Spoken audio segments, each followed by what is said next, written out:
Hello, everyone. Welcome to the 12 Eastern Speaker Co-working Session. I'm Angela Lewis, Head of Operations here at SpeakerHub.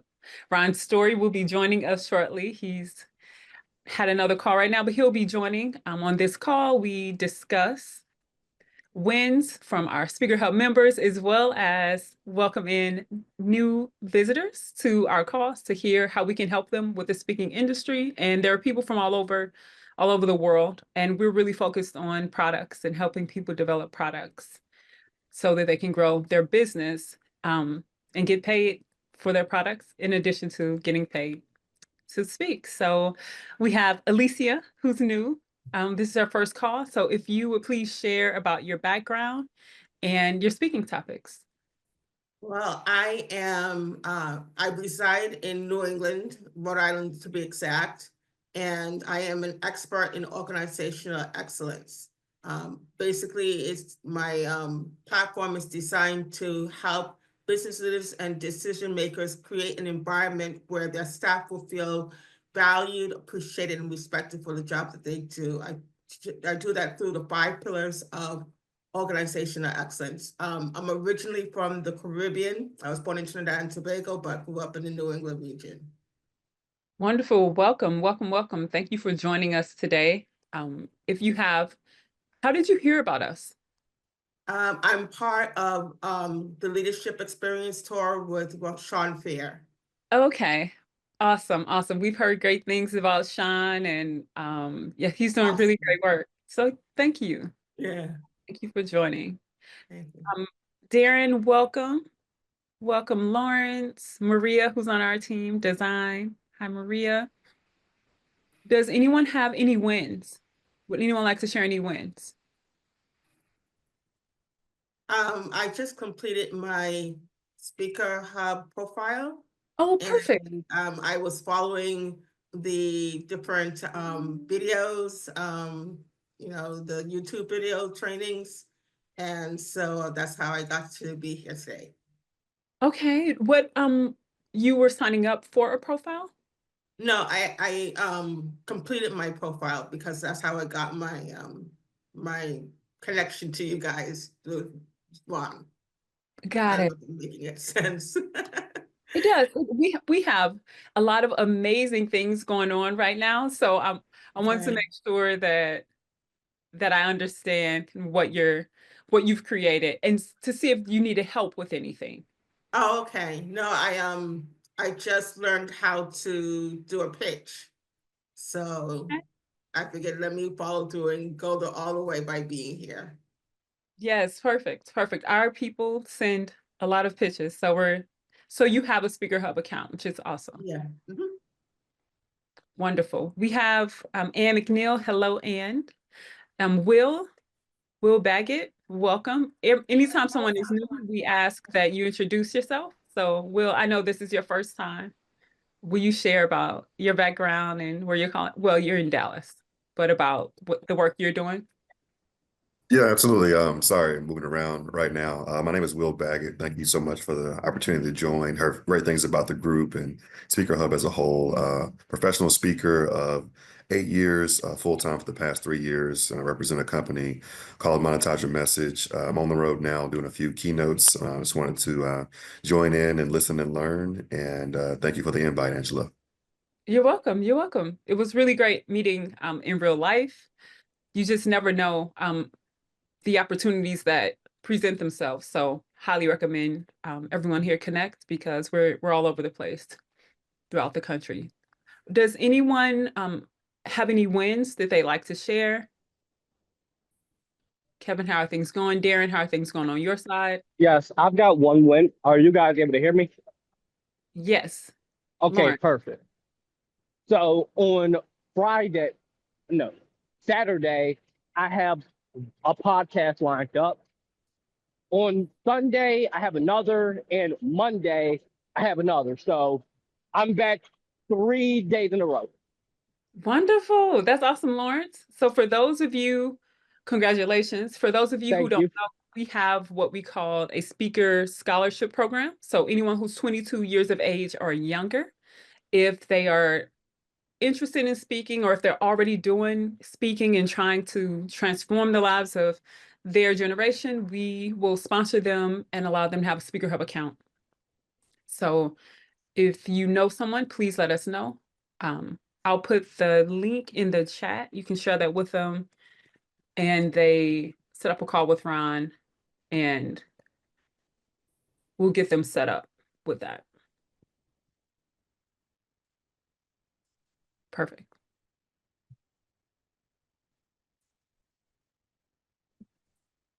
And then, John, I saw something, I got the email from you. Will you talk about is it ambassador program? Yes. For sure. What I've been doing, guys, one of my flagship products is called the IM system, where I show people how to actually mind map to get clear on who they are and what's most important to them in their lives as it relates to health, wealth, success, and happiness. I have a system, I have a book, I have a mini course, I have a course, and things of that nature. And this is the primary topic that I like to speak on podcasts. Been getting a lot of great reviews on it, and I just finished upgrading, I guess you can say, my last IM mini course. So I came up with the idea to create an ambassador group to where I'm sending out links to former podcast hosts that I was on that was blown away with my IM message. And I'm sending it to them to giving them free access to the course so they can review it, give me feedback. More importantly, I'm put a link in there, or I just got some verbiage in there to basically say that, hey, if you're interested in it and think it would be valuable to your audience, I'm totally open to setting up an affiliated relationship with you so you can make some extra income marketing my course to your database. So been getting some great feedback so far. And I decided to share that with Angela and Ron, just to not just get their feedback, but just also just testimonials, recommendations. So it's a kind of a multi-pronged kind of effort that I'm doing with all of my podcasts now that I'm on. I'm really promoting the IM system. A lot of people are very excited about it. And I basically let the podcast host know that, hey, if you let me give you free access to my course and you think it's a value add, let's set up some kind of partnership where we can market it together to your listeners, kind of deal, to incentivize them to share my course, but also give them, help me spread my message. So that's essentially what I'm calling my IM ambassador group of folks. I got 65, I think, that I sent out already to friends and former podcast folks, and I'm excited. Hopefully this does some good things for not just the podcast hosts, but their listeners, and helping me spread my message. But I think this also goes to show a lot what Ron has been trying to teach us as speakers, is to have have products to sell other than just trying to get paid from speaking to the stage. I By way of just my journey in this world, I actually have like 5 different mini courses and max courses and books and things like that to sell. And so now I'm really thinking about ways that I can leverage all of the assets that I've created over the last several years to monetize that from the stage and also from podcasts, speaking engagements that I'm on. So that's essentially it. No, John, thank you so much for sharing that. And partnerships make a big difference because you can then speak to audiences through, of course, podcasts. You have access to their audience, but then a lot of podcast hosts are business owners and have email lists. Has anyone else, Alicia or Will, have you all formed affiliate partnerships with people before? And if so, how did it go? I've been a partner to a person named Jill Lublin. She's public relations, and part of what I do beyond speaking is writing for magazines. I do have my book, which is posted behind me, at the side of me, the book on forgiveness, which is one of my signature topics. the power to forgive through faith. And yeah, so being connected to Jill Lublin has been really helpful. Yeah. Oh, I was just going to ask you to expand a little bit more on how the partnership came about, because some of us on the call maybe haven't had partnerships, affiliate partnerships before. And so John is sending emails to podcast hosts saying, do you want to be a partner? Well, that's one way to have a product, to use your product to form a partnership. Will you talk about how your partnership came about? I know of Jill through a sisterhood network that I'm part of. And so since she's more established than myself, she sent out the request and I connected with her, and it's been a lovely arrangement so far. I love that. So there's someone already in your network. That was kind of the gem. Like, are there partnerships that could happen here? Will you talk about your partnerships? Yeah, there's a few different layers to it. So I'm sure most people here either have some kind of guide, course, or book, and I'm no different. I do have a business partner. We have different skill sets that work together that coalesce really well. And so we've done two courses, one on speaking and one on how you can leverage a book to further your speaking engagements. We partner with a few different companies. We're just obviously learning about SpeakerHub, but there's others like Speaker Brand, Speaker Flow. There's a bunch of them out there, and maybe you've all heard of Talkadot as well, that we're in conversations with right now. But yeah, we've seen a great success from that. It just, some of it's more on the, okay, what do we do from ourselves personally, as far as books? And then what do we do from a standpoint of visibility? Because these people have different email lists that we don't have access to. And sometimes we may go on there and maybe do a webinar or something like that. And that gets us in front of their group as well from a visibility standpoint. So definitely what you're talking about is spot on as far as the affiliates and, creating a mutual benefit, because, cross pollinating each other's networks is one of the easiest ways to grow. And then last thing I'll say to that is when you kind of find friends in the speaker industry that have different topics from you, as we know that as you go through this journey, the best speakers only have a couple topics. I mean, if you're teaching 5 to 10 topics, you're probably not that good at anything, in my opinion. And what I've learned is we are able to share and cross-reference with different clients, because the average conference is not going to bring you back, the next year or even the next year or even at all. Maybe they bring you back in 2 or 3 years, but the audience hasn't changed that much. And so I've had friends in the industry who we trust, who I've seen speak, who've seen me speak, where we share client information because we know that conference is coming around next year and we probably aren't going to be hired again. And so that's some of the layers that we have explored and been successful with from an affiliate standpoint. Thanks, Phil. Thank you for that.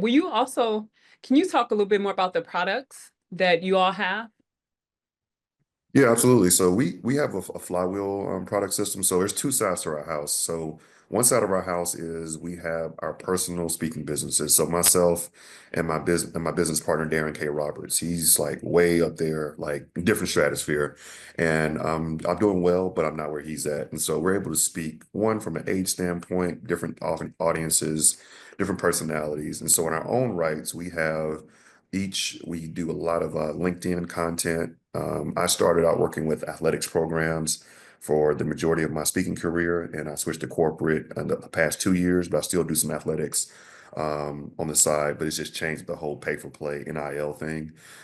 So with that, I did most of my marketing via Twitter, ironically. And over time, I switched over to LinkedIn as kind of a great migration. And so a lot of my content is graphics, videos, and also just content marketing about leadership lessons and different narratives I'll see in sports. So that's kind of like my flywheel. Darren's is very similar in the sense that he does kind of his content marketing about this is not about sports. He does videos, he puts out graphics. So we have our own separate businesses. He has 3 books, I have 2. And that's kind of how we operate separately. But together with Monetize Your Message, where we train people, we come together, we have a flywheel of kind of products and services. And our flywheel at the top of it is our kind of Instagram, YouTube, and even LinkedIn content that surrounds the speaking business, talking about the ins and outs of it, all the stuff that we know on this call, as far as like one-sheeters and websites and how to build the business, how to find leads, what should I charge, all these different pieces. So at the top of the top is kind of the Instagram content. We also have a free newsletter that we send out that has a lot of great information in it. And within that newsletter, which I highly recommend for people that have adjacent products, we have kind of our soft sales, whether it's our annual conference, whether it's our speaking courses that we have. And it's that visibility, because we can post on social media all day, but there's no guarantee the people we're trying to target are going to see our posts. Maybe they didn't log in that day. Maybe the algorithm's hating on us that day, whatever it is. So when you have a newsletter, you're guaranteed to be in their inbox. Open rates, different conversation, but you're guaranteed at least to be in their inbox. So you have that visibility. And so within that, we have our soft sales, and then we have our kind of free PDFs that we send out as well. We have one-on-one coaching, and it kind of feeds up into our top high ticket sale, which is our annual conference that we do in the fall. But we just, like I said, from a marketing standpoint, we try to get people up that escalator. The same as what people are talking about on the call, as far as like having the podcast. That's your introduction, your front door. But how do you get people up the escalator to actually want to hire you to speak? And so that's some of the things that we implement in our marketing strategy.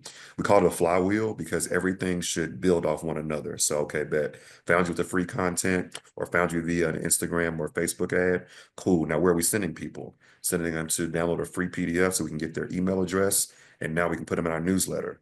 Now we have them in our newsletter. Now we can sell them coaching services. Now we can sell them our courses, or we can market our annual conference, right? And we bring that whole flywheel back around to the front. And so that's kind of how we do it, individually and collectively. No, that's cool. Will, nice to meet you. Ron Story. I'm the founder of SpeakerHub. Yes, sir. I had another meeting, so I had to hop in a little bit late. Good to see everybody. John, good to see you. Lynette, always good. Alicia, Alexander, I think we met before, if I remember properly. Bart, Jadika, Sharon, Ann McNeil, who is better known as Where in the World is Ann McNeil. It's always good to see you. Kevin, Chantel, Janisa, Maria. You already know Angela. I'm sure she already introduced herself. Good to see everybody. Ange, have you gone over wins or whatever? I know I'm hopping in late. It sounds like we were getting an introduction from Will. Yes, we were getting the introduction and talking about products. So we were talking about different products that people have. Oh, yeah. No, I think that's important. So I don't mean to mess up the flow. I just wanted to say hi. So is there anything in particular you were wanting to cover, or should I just go into my topic for the day? Alicia and Will were new. So John talked about a new partnership, an affiliate product, a new product he created as an affiliate offer. And so we talk about the power of partnerships and products that you have that people can partner with you on. So that's where you came into the conversation. Okay, no, that makes sense. I think that's a really big deal. How many of you all have books currently? Right. Okay. Which is good. That's a lot. So that's really good. And how many of y'all have courses currently? Right. Okay. And what about trainings outside of the courses where someone can hire you as a consultant? Right. So what I want to ask about today is what I want to teach about today is actually something really simple. Right. And where do you think you learn the most? Do you think it would be from the person who paid you the most or selling a lower ticket product? Which product should you sell first? Should you sell the $29 or $17 book, or should you sell the $2,000 thing? $2,000 coaching, $2,000, $5,000 consulting. Which one do you think you would learn the most from, or which one should you offer first? I think you should offer the book first. Okay. Chantel says the book. No, there's no wrong answers. There's just opinions. So I'll give you my opinion once I hear what you all are. I would think it's the easier accessible item, like the least expensive item, so you can get a feel for what people like, don't like, and just the flow of what people think about it. Okay. The consulting, $5,000. Consulting. Okay, and Ron, right. I And think what wait, hold on. Let's see what Ann's logic is. And where you at? Where you at? Like you in the library. I'm in a computer lab. Oh, okay. Oh, I forgot. She's on what they got on that boat. They got a computer lab, a library, a bar. Classes, everything. Five restaurants. I said what I'm learning, Ron, and I just got off of a call with a client and made an offer, 3 levels, the low, the medium, the high, right? And what I'm learning in this process as consultant, I'm a consultant, speaker, all of those things. So this was a consulting client. And one of my offers, well, and I'm just learning about offers. One of my offers was $150,000. The middle, and that was per project. The middle was 15 per month, and the lowest was $5,000 a month. And I said the response to you, I said consulting. I said the higher number, because the call I just got off of, even though he took the $5,000, he said that over time that they would take the 150 and more based upon what we're going to provide. And I just swagged the number. And so the number I had in the beginning was $1,000, going back to your question about the $200 or $2,000 or $1,000. And I realized from that, and this was just within an hour to this call, I guess got off that call. And what I realized in that is how I undervalue what I do, because I'm learning from the other, NSA classes and things that always make 3 offers and let them choose versus just saying the one. So that's why I responded the way I did to the question. Thank you. Okay. No, I think that adds a lot of context. Alicia, this is going to be good. This is going to be a good talk today. I can't wait to get into this because I've done it all and I've messed up all sides of it. And I'm going to tell you the cool part about it though. Go ahead, Alicia. Okay, I belong to a women's group, and what we teach is start with your highest first. If that is too much, then you can funnelology, that's our term, downward to a comfortable place where the prospect feels that this is the need, that this product matches their need. And I agree with Ann in that if you do it the opposite way, you're shortchanging yourself and you're shortchanging the customer because they don't know all you have to offer. Yep. No, I think that's a great perspective. Any other perspectives on this? Will, sound like you have a bunch of different products. If you want to chime in, that'll be great. Who has products about whether they should sell if you're starting out, if you should sell something expensive or something cheap at the beginning. Yeah, absolutely. So, we've done it a few different ways, and I echo what everybody said about the bundles because that does add a lot of value, even in my own personal speaking business now. So, I work with athletic departments and corporations primarily, and because there's been kind of a change in the athletics world, a lot of people are cutting back on budgets. And so, what I started doing, instead of doing just one-off sessions, I'll do maybe 2 or 3 sessions now. So bundling that service and also offering, free copies of my book up to a certain amount, things of that sort. So the bundling method is tried and true. So I echo what everybody said on that. And then as far as the offers, I love the strategy. It's a strategy called anchoring. So you kind of anchor them at the top and then you kind of come down. I think sometimes though, it Bill, depends you on the get client. chased by the police, man? What the heck is I wrong? just did my push-ups. I just did my daily I'm push-ups. like, what are you So, doing? I'm like, is this a Shannon yeah, Sharp call? What are we- yeah. That's hilarious, actually. I'm catching my breath now. I just did my push-ups though. So from a like the bundling standpoint, totally agree on that. Also from an anchoring standpoint, you anchor them high, you can come down low. I think also though, you have to be careful with, and I think it's different if you're offering, speaking services versus consulting services. So congrats on the contract that Ann has at hand. That's an amazing, amazing offer bundle. But I've learned sometimes as though like you kind of have to sometimes be willing to say no, right? Sometimes, and depending on how strategic the event is. So if you're going into an event and you know there's going to be a bunch of diverse decision makers representing different companies, then you may take the lesser number or what have you. But I know some speakers that may not take the lesser number sometimes if it's not strategic for them, not worth getting on a plane, just because they're not going to get those stage side leads or future opportunities. So it all depends on your balance sheet and your really quick, tolerance. hold on for a second. I just need it really quick. Would you offer a low ticket thing or a high ticket thing? We'll get into the justification, but for time's sake, I gotta kind of cut it down a bit. Would you offer something low first or high first? I go high. Okay, I go high. perfect. Skim the cream. Cool. Right. So I think that you could do both, and I'll explain to you why. If you're running ads, it's very hard to run Facebook ads for your products or services or things like that and sell something for $8,000. Why? Because you got to spend a bunch of money on ads to get the person over to the sales call, and you didn't make any of the ads budget money back.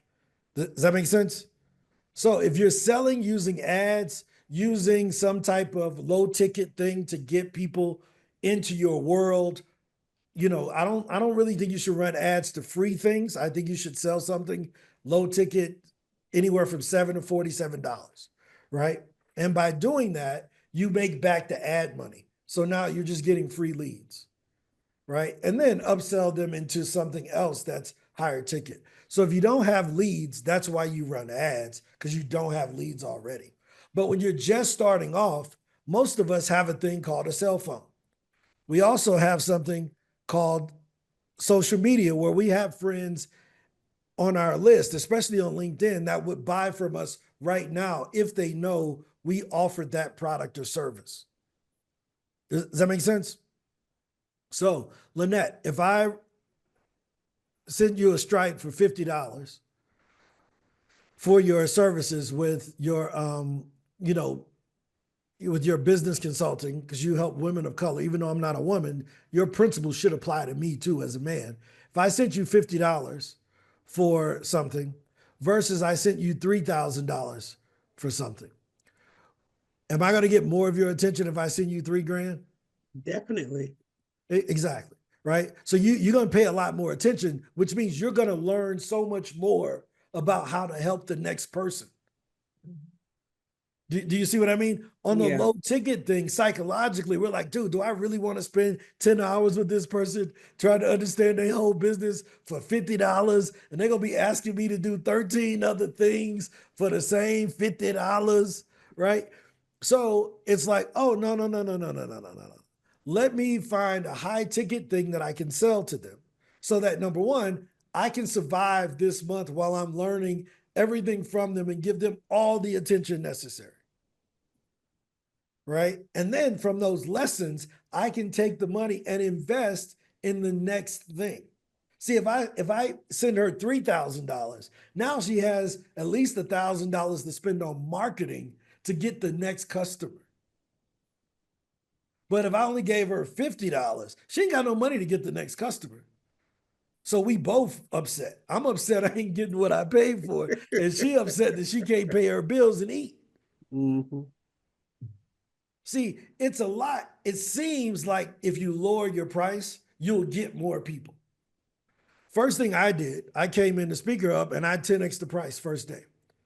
Everybody knows it. Used to be $349 a year. Right off the bat, nope, $3,000. $3,000 to get away. Right? 4 months into it, we doubled that. All right, it ain't $2,000, $3,000, $5,000 no more. Now it's $3,000, $6,000, $8,000. People like, what? I'm like, hey, this is just how business goes. We know we are going to help you to make this back. So we priced according to value. Everybody that we let pay monthly, you know what they did? They tried it for a week, didn't do nothing, canceled, bunch of disputes, all this crap. Cool, I don't like y'all. Get over there. I'm going to focus on my lifetime, folks. Why? Because y'all show up. Y'all show up every day. Y'all do the work. Y'all getting booked. High five. I look at the leaderboard. It's just lifetime, lifetime, lifetime, lifetime, lifetime, lifetime, lifetime, lifetime, lifetime. I'm like, yeah, this is perfect. Why? Because y'all get all the attention, right? Y'all get all the results. I'm always available. Why? Because y'all pay for it. You see the difference? I have the money to hire the people to give you the better experience. Right? Because we already got 64,000 speakers. So I didn't need more numbers. I needed more fighters. I needed more, like, what was that movie, 300? I didn't need 64,000 people. I needed my 300 that's willing to kick somebody in the chest. Right? Most of us can reach our financial goals with 5 to 10 clients. We see this idea. I need 800 people. No, you need 5 people paying you $2,000 a month and you can quit your job. I'm just being real. Okay, you don't believe me? How many people on here right now from your regular job makes $100,000 a year? Okay, 5 people will help you. John is one. 5 people will help you to generate $100,000 in revenue. 5 people that you can solve a $2,000 a month problem for. Well, they ain't gonna stay forever. I know. They may stay for 4 months. But then you have the money to get another one to replace them. You can run a great business on 5 decent clients if you're providing a really impactful service. Well, I can't charge $2,000. Cool. 10 people at $1,000. Now, if you want to offer the lower price things, you can. But let me show you why this is really, really, really important. How many of y'all ever heard of this company here? Volkswagen, right? How much is this car, Kevin? I saw you put your hand up. What do you think the little Volkswagen Jetta cost? Probably about 30,000, 35. Yep. Would you pay 100 grand for a Volkswagen? Probably not Why unless it not? had 2 R's, because I want the prestige of a, if I'm going to pay that much, I want to get my money's worth, Okay. value. Right. No, it makes sense. So Volkswagen sold a $100,000 car, and it was called the Phaeton.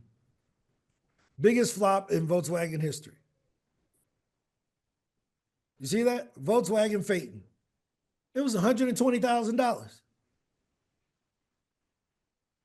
They couldn't give these away because then nobody wanted a $100,000 Volkswagen. How many of y'all would pay $100,000 for a Kia? $100,000 for Hyundai. But you know what Hyundai had to do? They had to create Genesis in order to sell the $100,000 Hyundais. They just had to change the name to Genesis. Nobody wanted to pay 80 grand for a Toyota, so they created Lexus. Does that make sense? One moment, the CEO just knocked on the door. Come on in. Come on. Duro. Come on. Oh, look at that. Oh, you got your hair. Come on, come say hi. Come on over. Rápido. Estoy en el sitio. Vamos. Come on. Adorable. Oh, she's doing Frozen today, so she has her Frozen hair All right. to be, you know, the little Elsa. Yeah. You know? So, okay. Necesito regreso con mamá. Estoy en un sitio, okay? Okay, sigue con Nidi, okay? Dame besos. Okay, bye-bye. Beautiful, man. Bye. Beautiful, brother. Okay. See you later. All right, okay, bye-bye. That's the person who runs the company, right? You know, this is why I come do this every day, because she is expensive, I promise you. So they tried to sell this car, but they couldn't. Just like Toyota couldn't sell a $80,000 car, so they had to create Lexus, right? How many women here have ever heard of Vera Wang? Y'all heard of Vera Wang? She made the fancy wedding dresses, tens of thousands of dollars in the 90s, right? But now they sell her stuff in Target. But if she started off in Target, you think she could sell $10,000 wedding dresses today? No, right? So if you position yourself one way, you can always have a lower version. But if you establish yourself as the value option, it's hard to go up. Does that make sense? That's why I'm not a big fan of speakers taking $1,000 speaking gigs. Because I don't want you to associate me with $1,000. I would rather come speak for free and sell from the stage than have you be able to tell somebody you paid me $1,000 to show up. To hell with that. I ain't coming. I'll go on a podcast, right? $2,000. I don't want to be associated with that. Because when somebody say, man, Ron killed it. How much? Dude, I'm going to have him come speak at my thing. How much was it? Oh, man, he only came for $2,000. Oh, hell no. Nope. You'll tell him I came for free and sold from the stage before I let you put a price on me. That's way below what I think I'm worth. That's one of the things that a lot of speakers do, and they get caught up in speaking for $100, speaking for $200, speaking for $1,000 because, number one, they haven't done the diligence to create a product that they have the confidence that they can take to the audience. All I did was shift who pays me. The budget constraints of the event host should not determine my value. Let me say it again. The budget constraints of that goofily run organization, they ain't gonna tell me how much I'm worth. I'm gonna go get what I'm worth. Just because y'all ain't making enough money this year to afford me, even though you need me, doesn't mean that I shouldn't show up and get what I want while giving you what you want. And that's not arrogance. It's just knowing what you're worth. I'm not going to let somebody else tell me what I'm worth. Well, he only this. Cool. Well, do it without me. I'm going to go where I'm valued. Does that make sense? Now, why do I talk so strongly about this? Because as speakers who provide value, we walk around with our heads down all the time saying, well, didn't nobody want to book me? Ain't nobody looking for me. No, it's a lack of confidence on the inside that you're not willing to go out and say, here's what I'm worth. And if you can't pay it, cool, let me go get it on my own. Does that make sense? Yeah, look, let's say John Diggs ran an organization and their budget was $5,000, but they were going to be talking to entrepreneurs that were financial advisors. My conversation with John is going to be, John, I would love the $5,000. I think that I'm honored that you would even offer me that. But in an audience of financial advisors, considering I spent 20 years in that industry, I think I can help them and provide way more than $5,000 worth of value. Can I make this a win-win for both of us? John, what's your response going to be? Absolutely. Okay, here's what I would like to do. I would love to have you just donate that $5,000 to charity. In exchange, let me really help these guys and offer them my service at the end of my talk. Yeah, absolutely. Right? Now, I can take the $5,000 too, but I want to make sure that I win this myself. So I'm like, dude, donate that to charity. Let me sell from the stage because I'm walking out of there with 50 every time. Because 10 of them advisors, number one, they're going to respect that they never did what I did as an advisor. They're like, holy crap, he owned 8 Allstate agencies. He created the way they sold financial services, managed 300 farmers' offices. Yeah, I should listen to him. He probably knows something. Wait a minute, his clients did this. That's his client. That's somebody he worked with. Oh, heck yeah. They took a company public. Heck yeah. I want to talk. This is what I'm talking about. Like, I know what my value is. So why would I let John assign $5,000 to me when I'm coming in dropping $50,000 worth of bombs? But it's my responsibility to go collect that. So if I haven't built the mechanisms, the nets to collect that money, is that John's fault? If Lynette doesn't have a women of color in business course, that ain't John's fault that she wasn't ready for that speech.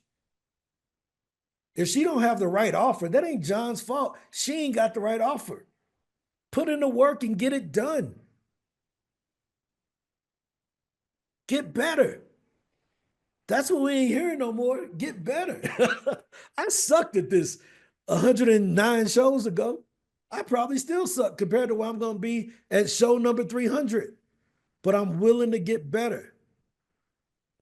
I got ground rules I don't even be following on it. I'd be like, oh, people got to limit people to 30 seconds and this and that. I don't even follow it all the time. I got to get better at it. I get the complaint emails, man, people be talking too much. You need to get control of this Zoom. I get these emails every day from people. They send them to me. Thank you for everybody who sent me them messages. I'm working on it. I'm getting it better in front of you. All I'm saying is I want all of us to get better in front of somebody. Go lead somebody, right? That's the only way you get comfortable leading is leading somebody. So that when you are having that conversation with the event planner, the person in the audience wants to follow you. See, they can't follow you if you're not leadership worthy. Does that make sense? You ever, watch this. I'm going to tell you something that nobody would ever tell you. You will never work for somebody that you didn't think was better than you. Let me say it again. Nobody ever thinks about that. You will never work for a manager or anybody that you didn't think was better than you. Because at first impression, we already know, oh man, this dude an idiot. I don't want to work there. So we don't even take the job. We only work for the manager that we think can help us to get to another level, right? Do you know that applies to consulting and selling of services also? Right? So when you go on stage and you're going to lead that audience, you say, I'm a leadership speaker, but all of your leadership experience comes from leading 5 people. But the people in the audience got teams of 40 and 50. They ain't listening to you because your examples don't resonate. It's not that you shouldn't be leading, you're just in front of the wrong folks. Is this resonating? We've all been there. We wonder, man, I gave a good talk. Why didn't they buy from me? I remember when I used to go in and I would do a financial advisory thing. And I'm 22 and I'm putting away $1,000 a month. And I'm thinking I'm doing it. This is 2000, 2001. I'm barely making some money. $1,000 a month. That means I'm saving more than twice what I was paying in rent. I'm putting that in the market every month. And I would go talk to these doctors about putting away $1,000 a month. And they're like, man, that's my car note. I don't care nothing about that. You ain't impressing me. I'm like, wait a minute. Either I got to make more money or talk to broker people. So I went down to the people that respected what I was doing. Because I had to be an example in front of them.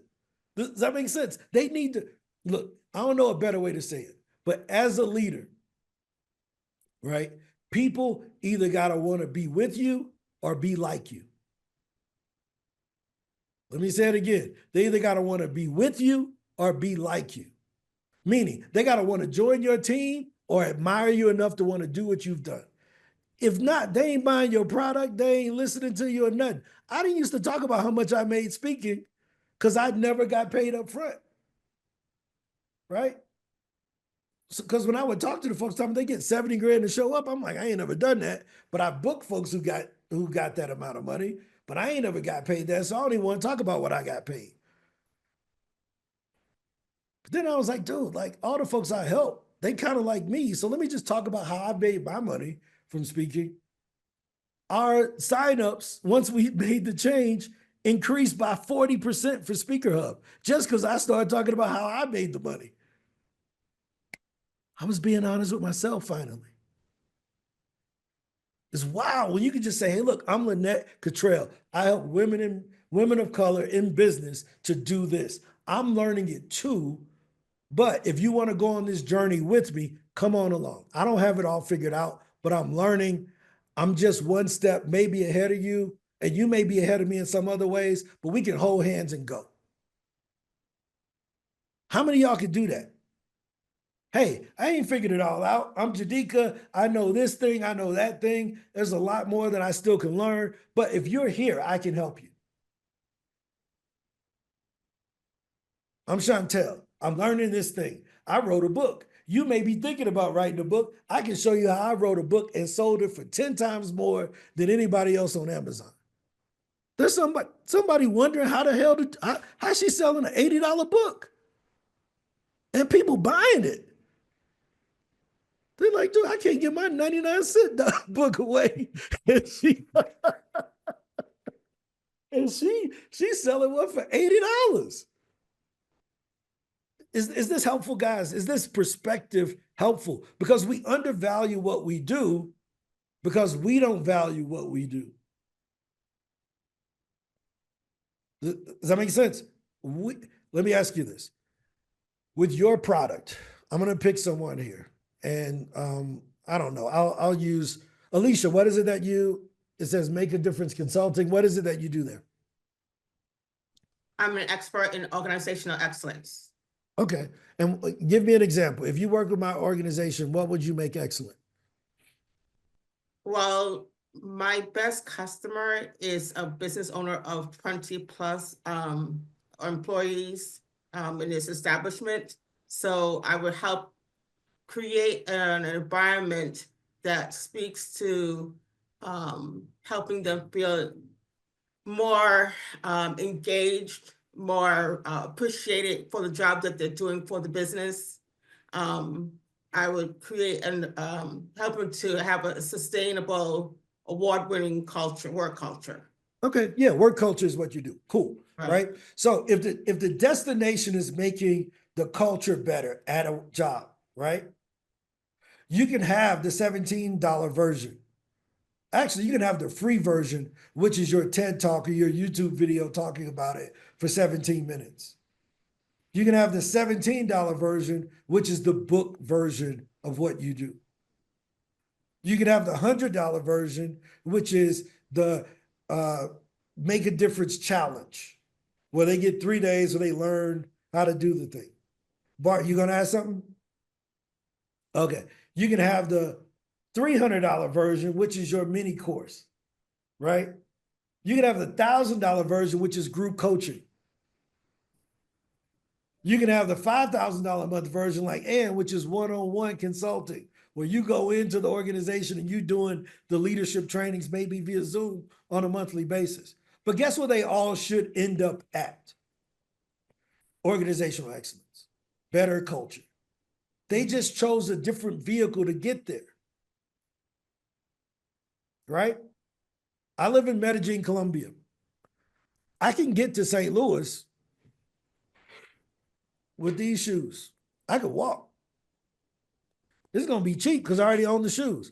It's going to be painful. It's going to be long. It's going to take me 17 years. Eventually, I'll get there, but it's going to take me 17 years. So that's one vehicle, my shoes. Another vehicle is I could drive. I could drive all the way up Central America, cross the Panama Canal, go through Belize and Honduras and all those countries, up through Mexico, up through Texas, and over to St. Louis. Probably take me 4 months, right? I could also just hop on a freaking plane and I get there tonight. But we're all getting to the same destination. Here's the problem with developing a product. Most people's products don't get people to the destination that they bought. I bought a ticket to St. Louis. Why the hell am I in Seattle, Washington? Well, they got an S and a T and an L in the name. Yeah, it's Seattle. It ain't St. Louis. I'm in the wrong spot. We order pepperoni pizza, but we get delivered French onion soup. And then we ask for a refund and they like, well, no, you should have said you wanted pepperoni pizza. Dude, you overpromised pepperoni pizza. But the problem is that you had never made a pepperoni pizza. So you didn't even know how to make it. But you took a course on how to sell something you ain't never lived. That's why we show our work over here. I show you everything because I know my competition ain't never done the crap they talking about. They booked themselves. They ain't never booked nobody else. How are they going to tell you how to get booked? Do you see what I mean? So we got to build, if we're going to win, the first way to win is just do what you say you're going to do. The second way you win is teach what you've already done. So not only do what you said you're going to do to help the person out, but teach what you've done. I'm not out here teaching how to win Olympic medals in the backstroke. I hate swimming. I do survival swimming. I can swim enough to survive, to make sure I don't drown. But other than that, I'm kind of at the beach chilling. I ain't going in the water. Right? We got to teach what we've done. But here's the problem. We put out the perception that we've done more than what we've done. But in reality, it's okay to not have done a lot. Because there's somebody who don't want all of this extra stuff. I'll tell you why I never talk about being a six-figure speaker and all of that crap. Why? Because when I ask y'all, hey, how many of y'all would just love to make an extra $2,000 a month? Everybody raised their hand. Y'all ain't want to be a six-figure speaker. Y'all just want to finally make some money from speaking. Y'all been speaking for 10 years, ain't made nothing. I'm like, oh, I can solve that. Y'all just selling the wrong thing. Y'all getting paid as a performer instead of a problem solver. Let me say it again. Y'all getting paid as a performer instead of as a problem solver. Beyonce is a performer. She caused more problems in my life than she's ever solved. These stupid songs. Single ladies, when we get married. Shut up. If they make that song in Spanish, I'm moving to Germany. J-Lo has her own version. Look. What's her name? What's this Shakira chick? You know, Las mujeres no lloran, las mujeres factura. I get out of here. Like, women don't cry, we make money. I'm like, get out of here. My girl ain't worked in 5 years. She's singing that mess in my house. She ain't worked in 5 years, but she's talking about how much money she made. Really? It's her favorite. My daughter says this mess. Right? Now, let me get back to what I was saying. We get sometimes trying to get paid as a performer, meaning they pay you up front to come and dance how they want you to dance. Right? You're there for entertainment. That is a speaker that get paid up front. They're there for inspiration and motivation. Does that make sense? But I'm a perspirational speaker. I'm not an inspirational speaker. I'm here to get the work done. I'm here to cause change. I'm here to get the folks off their ass and getting results for whatever company I'm going in to talk to. So you got to make a decision. If you want to be paid as a performer, work on your performance. If you want to be paid as a problem solver, work on the problem you solve and only solve it for one person. If you solve it for chiropractors, solve it for chiropractors. I'm gonna pick on Lynette for a little bit. Women of color in business is too broad. Women of color who are accountants. Do you see what I mean? Because there's only one accountant problem. Because there's women of color who are lawyers. And you can't, lawyers' problems and accountant problems are two different things, which are different than women who run construction companies. 3 different areas. They're all women of color, but Jadika in medicine, you can't solve Jadika and Ann's problems because the marketing is different. Does that make sense? I'm going to show you a great example of this. So you can be a promoter, a performer or a problem solver. Watch this. Amazon. Right? Whey protein.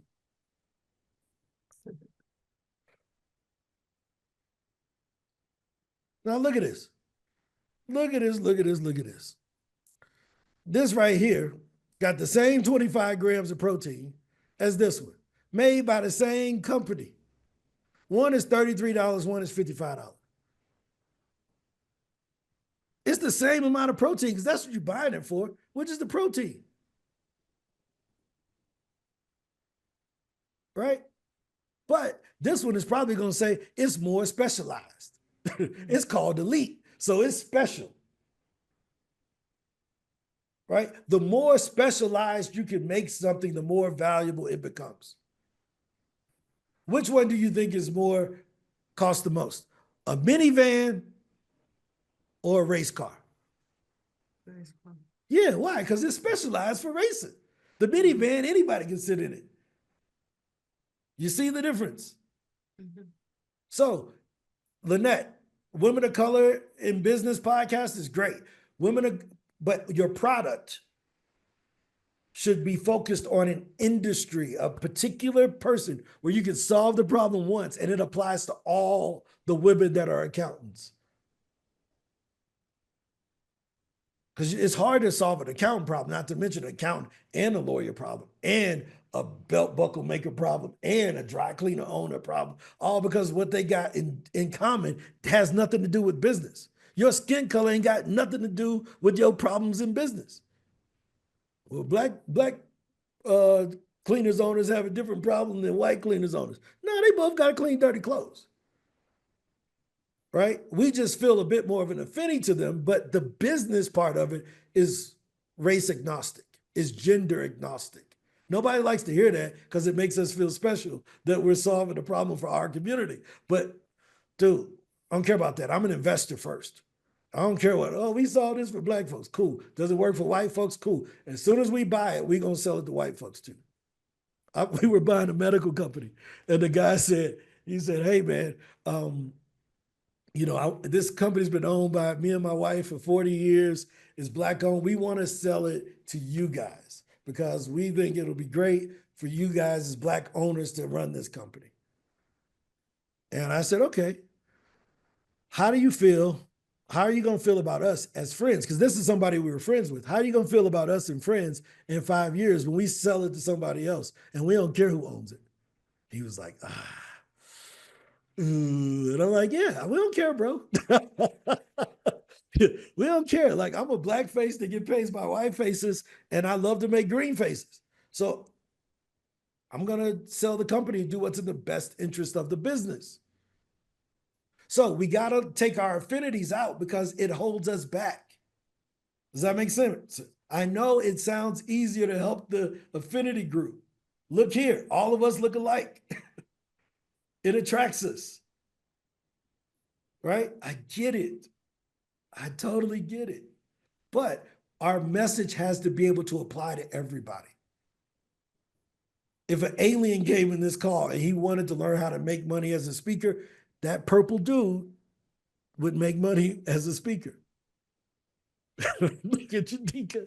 Jadika's here with head wrap number 637, guys.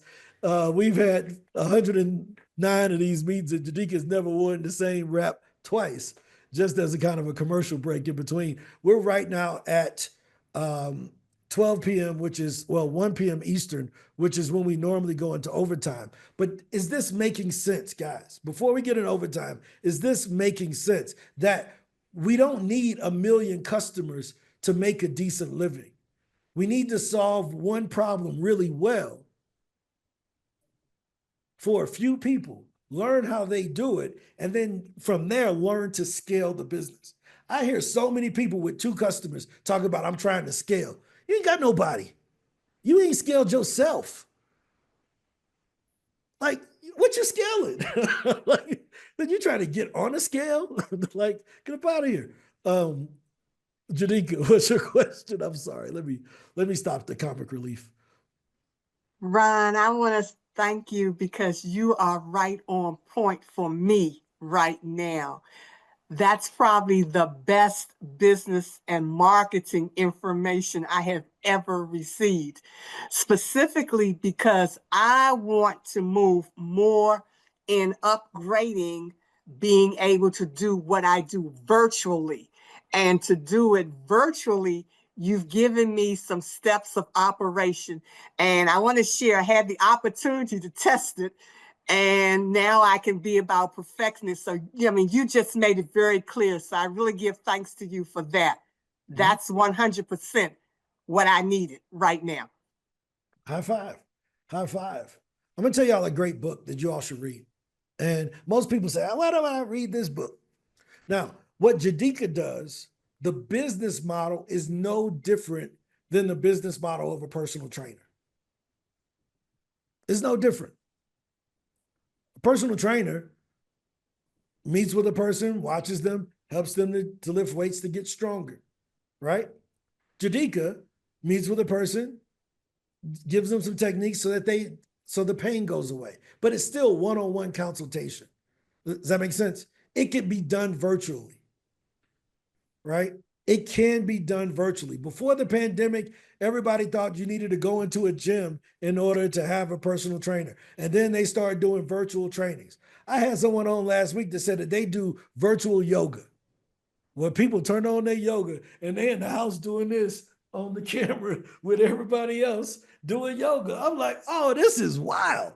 You can sell anything as long as the person on the other side is committed to getting the outcome. They ain't trying to try it. The person who's willing to do yoga on Zoom, they ain't trying yoga. I mean, seriously, like I can't imagine my daughter walking like, Daddy, what you doing? You on webcam? Like, she think I got an OnlyFans or something, right? So what I'm saying is you can do whatever you do virtually and probably find a better customer. Now, I'm gonna tell you an old saying I learned, and I'll give you the regular version and then the Bible version, because I know some people like the Bible version, right? The suitcase is more powerful than the briefcase. Let me say that again. The suitcase is more powerful than the briefcase. Do you know what that means? You know why we say that? Alicia, what do you think it means? I saw you shaking your head. I want to hear your guess. The suitcase is more powerful than the briefcase. Actually, I have to be honest, this is the first time I've heard that statement, but my guess is that if you have a suitcase, you're going somewhere, traveling. Okay, watch this. Yeah, no, you're on the right path, right? Okay. So let me give you the Bible version of it. A prophet is without honor in his own town. Okay. The suitcase, because I can't take that into a business. So I had to de-church it. The suitcase is more powerful than the briefcase. Let me give you a great example. If I go speak someone, they say, hey, all the way from Medellin, Colombia, it's Ron's story. He's going to teach on this. He flew all the way up, 17 hours in a flight, blah, blah, blah. People like, oh man, this dude's special. He came from Medellin to talk about this, right? Mm-hmm. Mm-hmm. There's somebody in their city down the street that know the same stuff I know, and they wouldn't pay him to come talk. Because you know what? That's just Kevin from what's the name? He always talking that speaking stuff, right? Because the introduction isn't as glamorous. Because we already know Kevin. Familiarity breeds contempt. Can't nobody be great from St. Louis. Nobody cared about what I was doing in St. Louis until I left. Now everybody in St. Louis want me on their podcast. I'm like, you ain't even care when I was downtown. Now I'm going. Now you're like, man, tell me how you made it out. I bought a $300 ticket. Wasn't that hard, right? It wasn't that hard. So sometimes we got to offer our services to people that are further away that value the service more than criticize my proximity. Let me say it again. Sometimes we got to offer our services to people who are looking at the service. I don't care where you at, fix this problem. More than, oh man, yeah, I know Ron. Yeah, man, I used to know him when he was doing this. Yeah, shut up. That has nothing to do with the quality of service that I provide. They just distract you with this BS because they don't want to realize that maybe they made a bad decision in not believing in you when you first started. Everybody on here, I can't tell you one person on who launched a book or something that we didn't buy the minute they told us about it. That is one of our policies. You tell me what you got, I'm going to go ahead and buy it. So you can never say I was a hater. And then I'm going to talk my shit afterwards. But I bought it.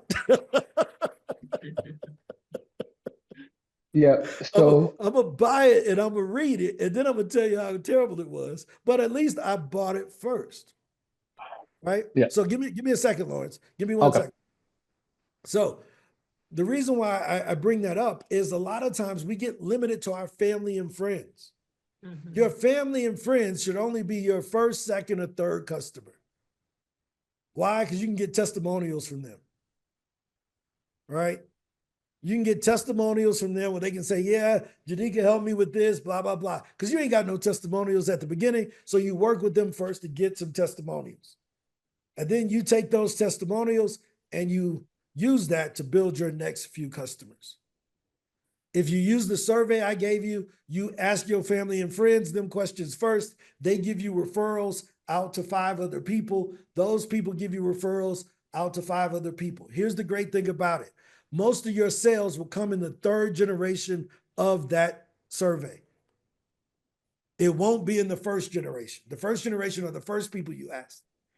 It'll be the referrals of the referrals where you will make the most money because they're no longer your friends. I saw a great thing the other day that says a client is more likely to become a friend than a friend is to become a client. But I got to get some value out of my friends. So I got to, hey, yo, who can you tell me? Boom, they tell me somebody, and then boom. And then the next person is 3 generations away. So they're just more objective with the, nah, man, I ain't into this. They ain't trying to save my feelings. They ain't doing a favor for such and such who referred me. Do you see what I mean? Is this valuable? Because nobody's teaching this. Everybody's telling y'all to go run Facebook ads. Nah, open up your phone and do some surveying of clients. Actually talk to them because you only need 10. You need 10 people to give you $1,000 a month for a problem, or 20 people to give you $500 a month. Right? Now, why am I going so hard on product? Because I'm tired of broke speakers. I'm tired of people speaking for free, but you can't speak and get paid if you don't have product. Great thing about Ann said, I just winged it for a minute. Like, I just tossed some numbers out there to see what they was going to buy. Great, do that, because you never know. She found $5,000 more than what she was going to charge for $1,000. Sometimes you just got to figure it out. So we're going to go further as we go forward. Next week, I'm going all the way in on how to build a product, right? And I'm going to start giving you guys homework, right? And we're going to have I talked to AJ last night. I said, I got to have some rules. We're going to have a limit on commentary, right? If you ain't do the homework, don't raise your hand. We're going to hear from the people that are doing the work. If you ain't doing the work, we don't care what you got to say. We don't care what you ain't been on no podcast. I don't care what you got to say. Shh. Nobody want to be like you. Nobody want to be like you. You ain't doing nothing. You ain't their role model. Shh. Shh, shh, shh.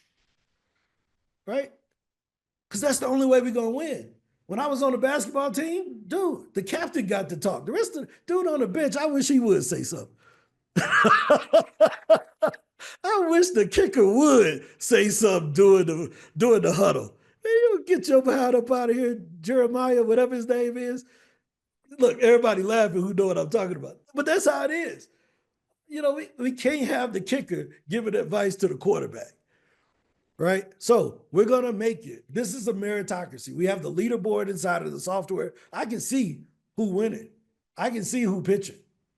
Right? So we're going to look at that thing and we're going to see you doing the homework. And I'm like, oh, cool. You on the leaderboard? Come on, what you got to say? Bart, you up there? You got something to say. Bart don't have nothing to say anyway. Bart is like a monk. He sits over here, sends his pitches, but when he says something, everybody be like, what do you got to say? Because we know it's well thought out. Right? Not a lot of piggybacking from Bart, right? So we're going to start changing the format of this because, number one, we're limited on time. And if everybody gives a 3-minute commentary, 45 minutes of the thing is gone, and we don't get the meat of what we need. Is that fair?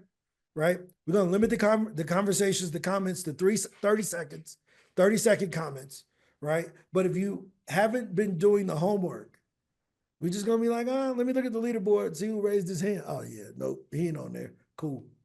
Why? Because you got to show your work. When you tell us our program don't work, we're looking to see if you did the work. Right? Now, you can be on the leaderboard either for the month or for the week, and we'll hear from you. You ain't on either one of them. You ain't competing. Who you winning with? Right? You should be learning at that point. What they say, get your weight up. Ain't that what they used to say? You're like, I can't remember when I was coming up. They said a lot of dumb stuff. But moral of the story, we don't want to hear from the kicker.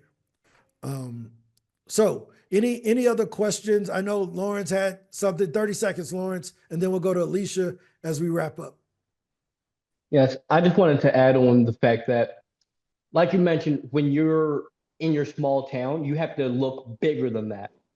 Because for me, the best speaking engagements I've ever done have come outside of my town. Yep. Even when it's an odd fact. Locally, we have this youth empowerment speaker. He's 19. He's got 4 years of experience. He's got all this great stuff. People in my town are like, eh. But people in the next town over, they're like, we want you. So Yeah. yeah, No, you're I like think that completely that's, right on it. hey man, keep going. Keep pushing, putting in the work, man. Keep speaking. You know, we need young people being an example. Alicia, I just, Alexander, MSL org, excellence expert, 40,000 IQ. I can't think of what all her other stuff say on her name. Ron, you know me from Sean Fair. Yep. But my question to you is, I just did my first pitch. How would I know that I did it right? Did the thing turn green and say pitch was sent? I believe so. Okay. That's how you did it right. Okay. That's it. So It's just you send it and it moves from waiting over into the sent category. When you come okay, into that'll be your my system, homework then. I'll show you. When you come into your software, there's a Mhm. thing called the mailbox, right? And you can see the ones you're waiting to send. And then once you send it, it goes into sent. You see that? Oh, okay. And then when they reply, there's the reply. And when it's booked, you move it to booked. Make sense? Okay. Yep. So that's how it works. Let me log back in. Look like my system was Right. Thank you for showing me that. Oh yeah, no, I got you, Alicia. We're gonna make this happen, man. We gotta what they say, no more wimpy chips, no more wimpy chips. Y'all remember that? No more broke speakers, no more broke speakers, right? We gotta start getting y'all paid, man. I'm just being real. Like nobody wants to say it. It is the industry's dirty secret. Everybody's rich on Instagram, but poor in real life. Let's start making some money. And I'm not talking about from getting paid to show up. Let's start building our businesses with the best marketing tool we have, which is our voices. It's the best tool you got to talk about what you do. It's the best tool you have to impact somebody else's life. Bart can save more lives by giving a talk than he ever could with a Facebook ad. Ron, so how do you capitalize on your past experiences with podcasts and all the other stuff within this group? Because like I said, I'm new to this. Yep. So what we do in this group is that we ask a lot of questions, we answer a lot of questions, but we teach a lot.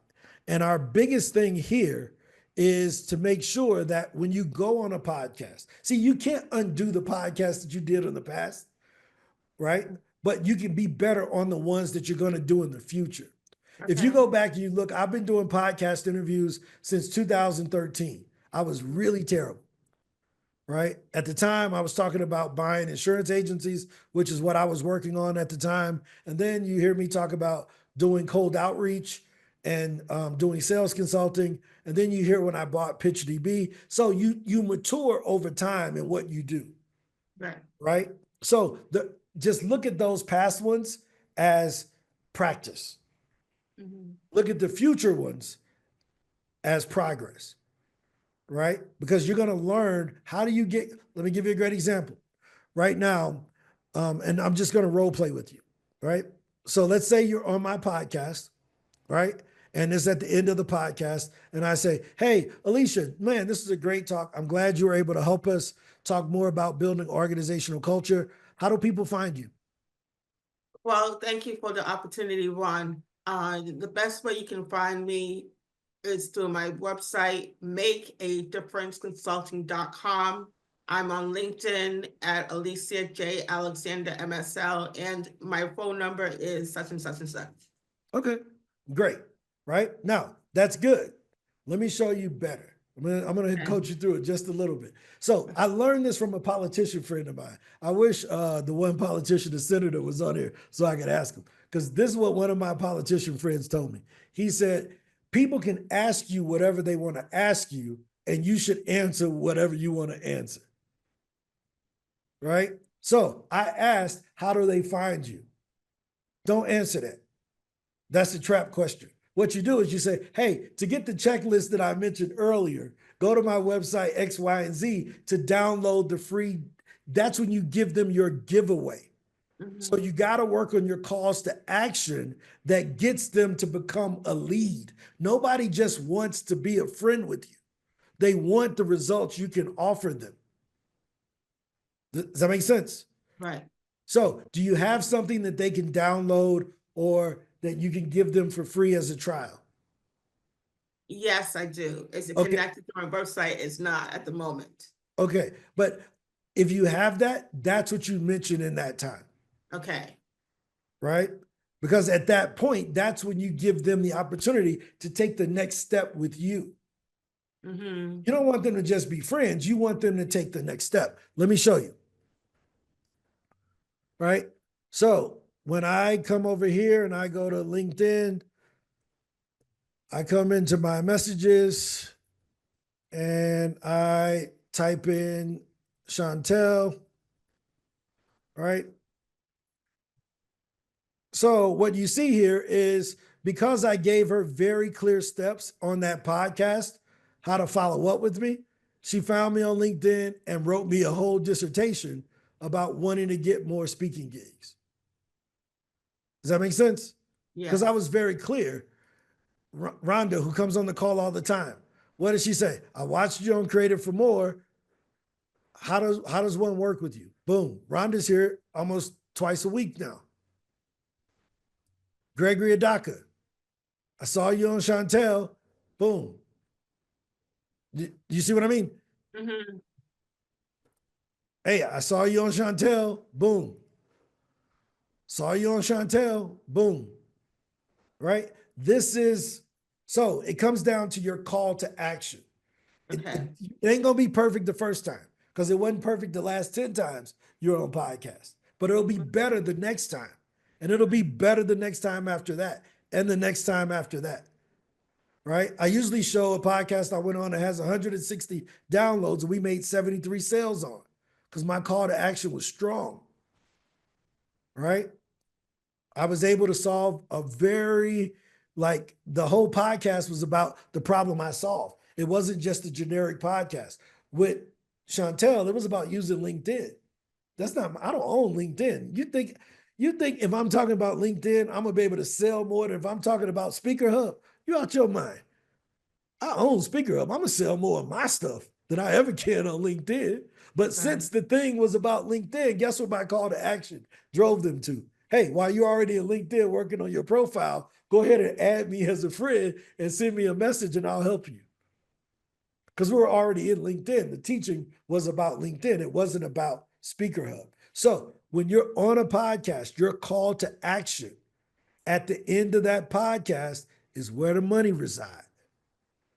Sit at home and record yourself. See you later, Lynette. Sit at home, record yourself giving calls to actions.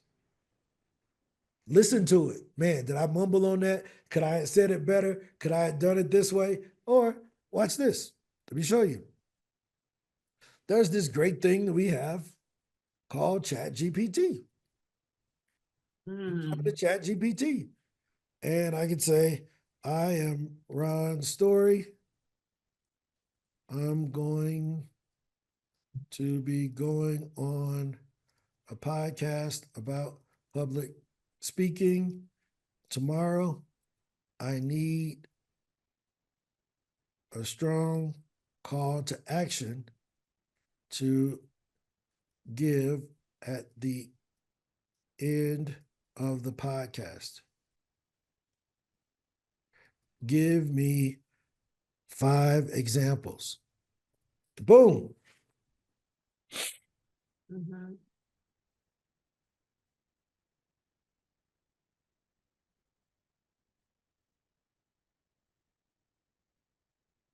If you're serious about getting booked as a speaker and turning your message into a thriving business, I put together a free guide called the Speaker Launch Formula. It walks you through the exact system I've used to help speakers land paid speaking gigs consistently. Grab your free copy at speakerlaunchformula.com. You see that? I don't need them to find me. I need them to find my stuff. I need them to find a solution to their problem. My name gonna be on it when they get it. Right? Okay. It's gonna be by Ron, right? If you've been struggling to get booked or just want to see a proven system in action, I host a free live training where we walk you through the exact steps to build a profitable speaking business. Just go to speakercoworking.com and come visit us every day at 12 o'clock, 3 o'clock, and 7 o'clock. Do you see what I mean? Mm-hmm. Want to take the guesswork out of getting booked. SpeakerHub is the world's largest AI-powered speakers bureau that connects speakers with gigs, podcasts, and press opportunities, all without taking a commission. Sign up for a free trial today. Podcast had 30 downloads. We got 8 of those.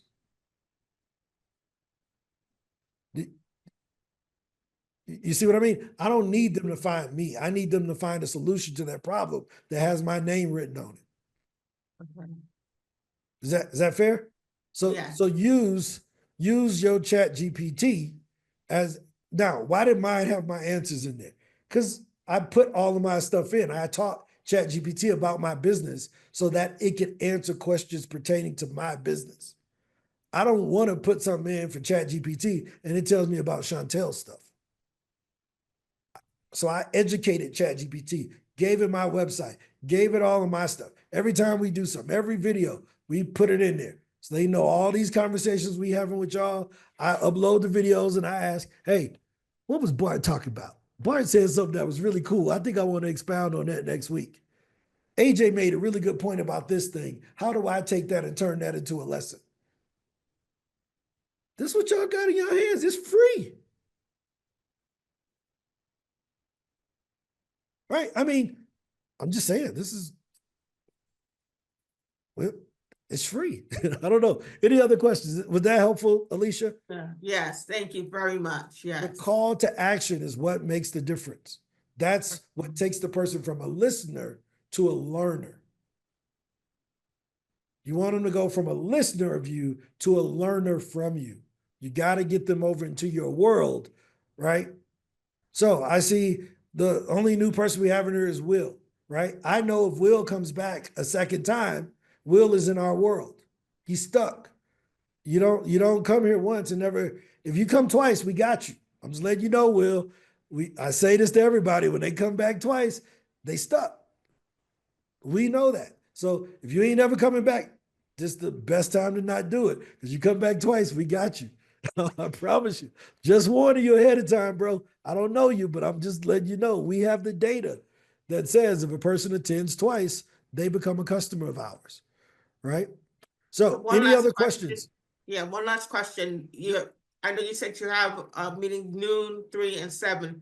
Are all different or do you repeat the information? It really just depends on the audience. If it's the Okay. same people that come to the 3 o'clock, there's no reason for me to repeat it. But if it's a new group and they have a different set of questions, look, I got this for years, man. I've been building this knowledge for 20 years. I ain't running out no time soon. So you can pick a topic. I got it. Let's go. Okay. From getting the person booked on a podcast to trying to buy a business. Anywhere in between, I probably have done it. One thing we always say, we will never teach something we haven't lived. So anything that I say I've done, I can show you the receipts that I actually did it. Anybody that we allow to teach at SpeakerHub, I verify that they've done what they said they did before I allow them to have an official teaching session on SpeakerHub. Anybody can raise their hand and comment for 3 seconds. I don't care about that. But if you're going to teach something that got my name on it or our company's name on it, we're going to verify you actually did it because it's a bunch of people lying on the internet. And I would rather they stay over there. Go and stay with our competition. We gonna win over here with the truth. Does that make sense? So we don't teach the same thing, but we teach the things we know that we think are helpful. Does that make sense, Alicia? So my answer to your question wasn't just for you. We got an audience on YouTube that watches these later on, so I have to speak to them also. Is that fair? Sounds wonderful. Cool. So any other questions in the chat that I missed, Ange? Cool. This is a great call today, guys. This is exciting. A lot of great information, a lot of good energy. Thanks for everybody for coming. I will be back on at 3 p.m. Eastern and again at 7 p.m. This is the last week for the 3 p.m. and 7 p.m. call. So I got today and tomorrow at the 3 p.m. and 7 p.m. and then we're gonna work on something else because my same five amigos be coming to the 3 and the 7. And I'm like, you know, and it's like, wait a minute, my kids be bothering me at that time too. So, but we'll be here today and tomorrow at 3 p.m. Eastern and at 7 p.m. Eastern again. And we'll always be here at 12 noon. So good to see everybody. Yeah, I mean, this is a good energy, man. I'm excited about getting people some money. Good Lord. All right. Let me talk to you all later. Bye-bye. Bye. Thank you.